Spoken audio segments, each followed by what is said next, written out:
In this video, I want to tell you 10 things that I learned in my life, 10 tips or 10 learnings that I'd written down in a diary. One day I was just, writing about my life. And this is not content I put out there, right? I don't write this and put in my newsletter or anything.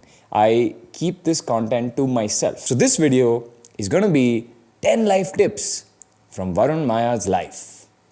Here goes tip 1. Make sure you brush your teeth twice a day and also make sure you floss. Now, I'm sure you heard this advice like a million times from your dentist. You probably heard it from your parents. You've probably seen it on TV. But I've actually learned it the hard way.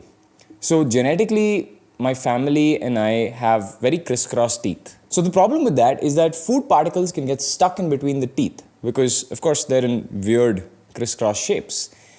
And the problem with that is that big, bad bacteria can come and start chewing on that food. While they're chewing on the food, they also start eating through your teeth.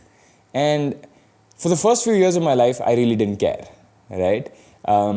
I didn't brush my teeth too often. When I went to hostel, I used to brush my teeth once a day, maybe 1.5 times a day. But that caught up to me. And I started having a lot of cavities. I had to have like almost 4 root canals. So it's not the most fun place to be.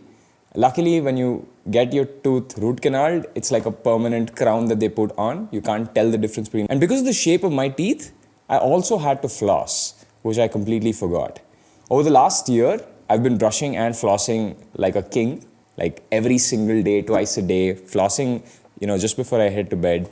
And my teeth have been better than they ever have, right? So it's just a life tip. Take it how you want to. If you have crisscross teeth like me, make sure you hit the brush. The next thing is don't hold on to your opinions too dearly. See, I had a video about entrepreneurs and arrogance. See, when you're young, it is good for an entrepreneur to be arrogant because if you're not arrogant, you'll just be underconfident. And it is so tough that you need that extra confidence that comes from the arrogance to go tackle whatever you're tackling. But one problem with being arrogant, especially when you're young, is that you hold on to your opinions too dearly. You believe in something and it could be half-baked. You might not really understand it, but you're like, I get it and I'm going to hold on to this dearly. Don't do that.